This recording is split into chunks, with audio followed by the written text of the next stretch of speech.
Latar belakang Taman Siswa.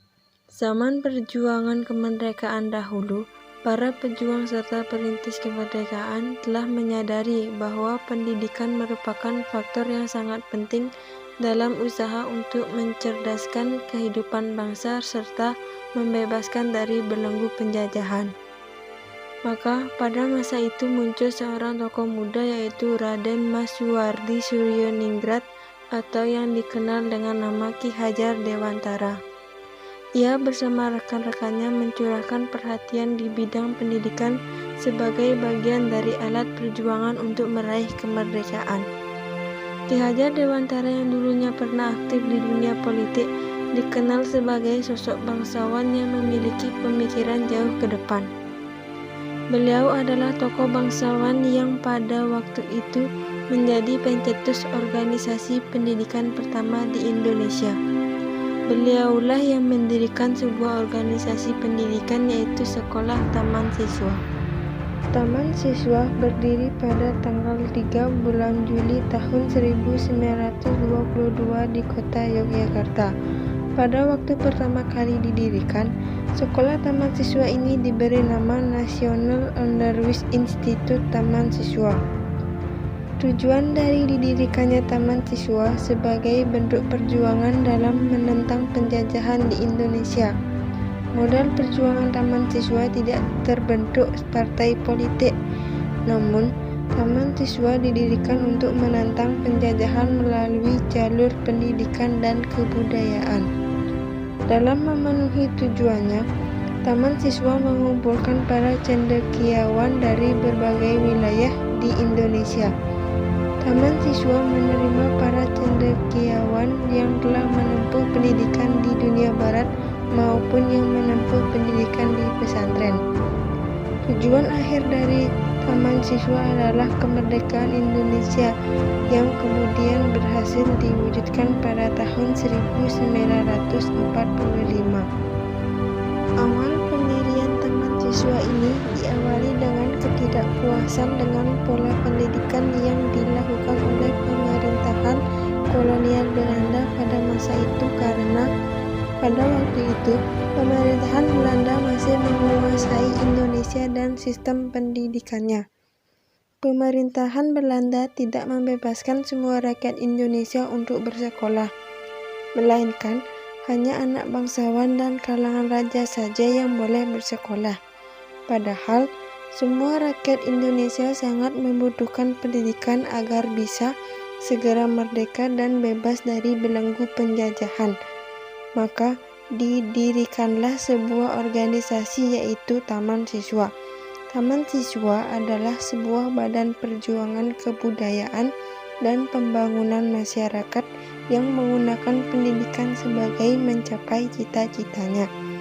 Taman Siswa bukanlah sebuah tujuan untuk pendidikan, tetapi media untuk mencapai tujuan perjuangan. Tujuan Taman Siswa itu sendiri yaitu mewujudkan Indonesia yang merdeka lahir dan batin, supaya Indonesia bisa mengendalikan keadaan dan tidak dijajah secara fisik, ekonomi, dan lain-lain.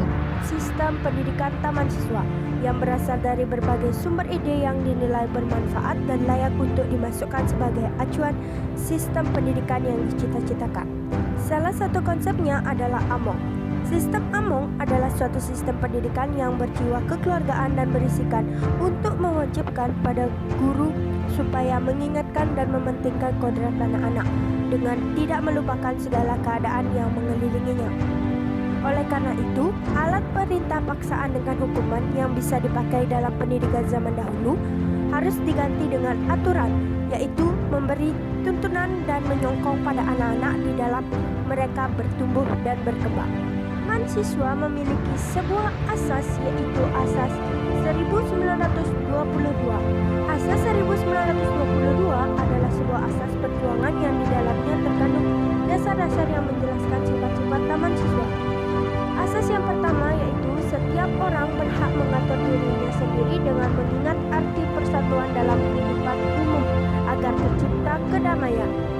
Asas kedua, pendidikan yang diberikan hendaknya dapat dijadikan manusia Indonesia yang merdeka. Asas ketiga, pendidikan hendaknya didasarkan atas keadaan dan budaya Indonesia. Asas keempat, diberikan kepada seluruh rakyat Indonesia tanpa terkecuali.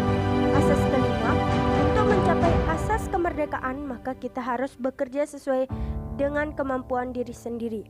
Asas keenam, oleh karena itu kita harus bersadar pada kekuatan diri sendiri.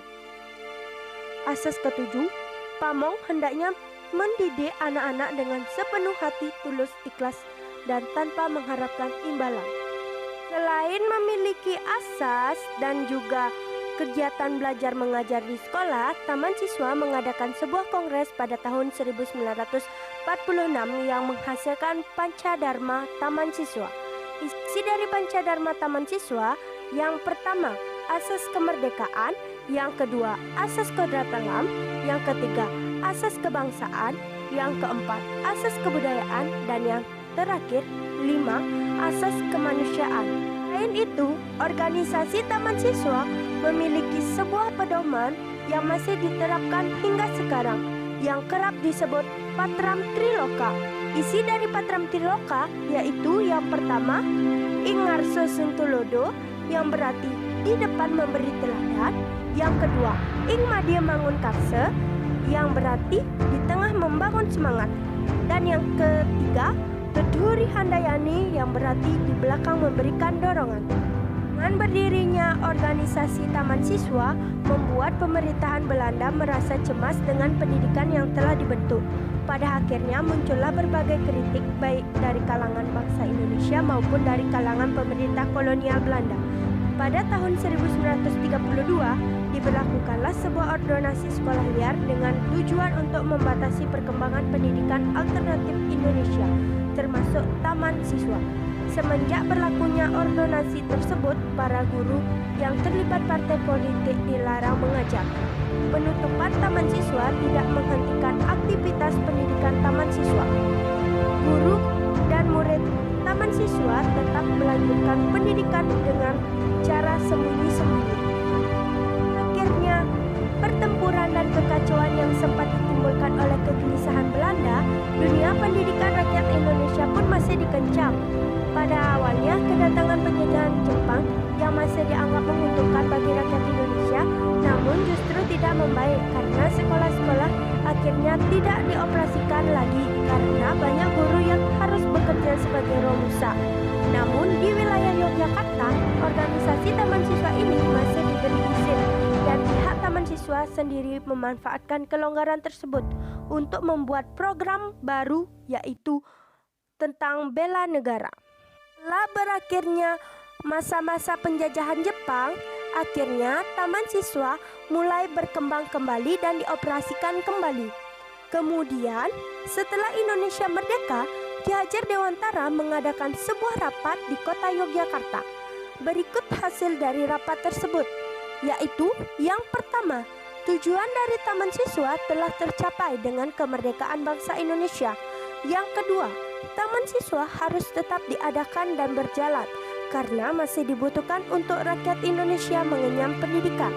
Dan yang terakhir, ketiga, sekolah partikelir yang mempunyai dasar tersendiri tetap diperlukan walaupun nantinya jumlah sekolah sudah cukup bagiannya juga sudah nasional.